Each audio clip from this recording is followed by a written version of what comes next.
Alright, this is lesson 4 from Unit 2, talking about lines and triangles. We're going to start out by looking at the lengths of sides of a triangle. One interesting thing about triangles is that the lengths of the sides correspond to the angles that are across from them. First thing we'll notice here is that this triangle is missing an angle. We have a 30 and we have a 65, and together that is 95, and we always start with 180 for every triangle, leaving us with 85 degrees for this last corner. Now that we have all three of these, we can go ahead and label the other sides that are across from here. We could call this segment down here BC. Another name we can give it is little a, because it's across from angle A. We can call this side little b and this side little c.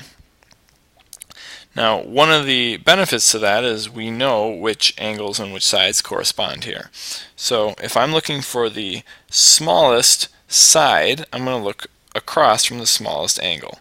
Angle B is the smallest, side B is the smallest, and you can see that this side is actually smaller than the other ones. So smallest is going to be B, followed by C, and then our largest angle is A. So C, and then our largest angle is A. Next one, same idea, except this time we're going to order the angles. Same approach. We have a short side length of 4 here, so angle C is going to be the smallest, angle C. Then we're going to have next smallest is across from B, so we have angle B. And then finally, angle A. Next section here, I'm actually going to start with number 3, and then we're going to go back to number 1 and 2. So if we look at the range of values for the last side of a triangle, what they're saying is you're given 4, you're given 7 as two sides of your triangle.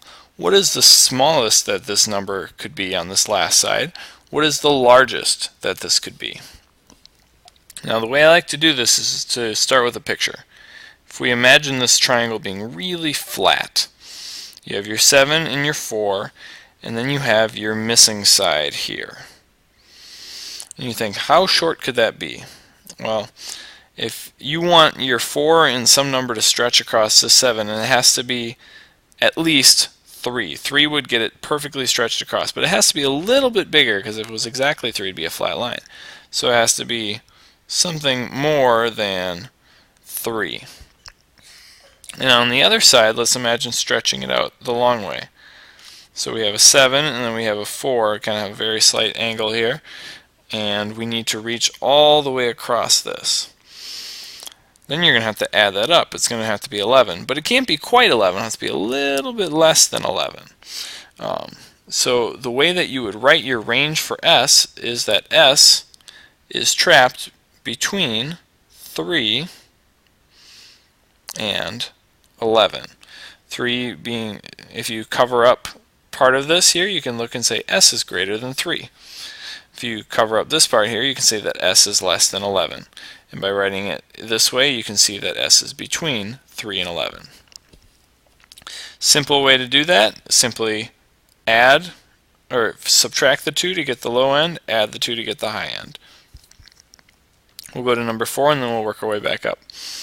If two sides of a triangle are 10 and 14, so we have a side of 10 and a side of 14, 10 and 14, then how far could you stretch across? It's going to be a little less than 24. And if you had 10 and 14 folded up,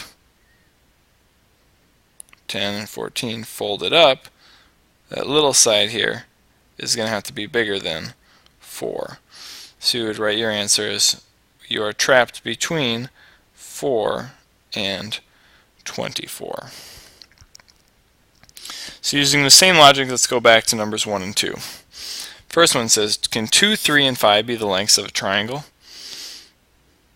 If we draw our triangle here, we have a 5 as our long side, and then we have a 2 and a 3. If If we add 2 and 3 together, can they span across this long side? Are they long enough to reach across that 5? Well, 2 plus 3 is exactly 5, so they could span across the 5, but they couldn't do any more. They would form a straight line, not a triangle. So no, because the 2 shorter sides are not long enough to reach past the length of the longer side. By the similar logic, we have 5, 7, and 9 here.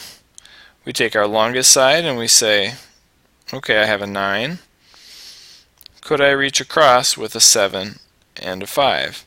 Well, sure, 7 plus 5 is 12. That can more than reach across a 9. So as long as the 2 short sides can reach across your longest side, you can form a triangle.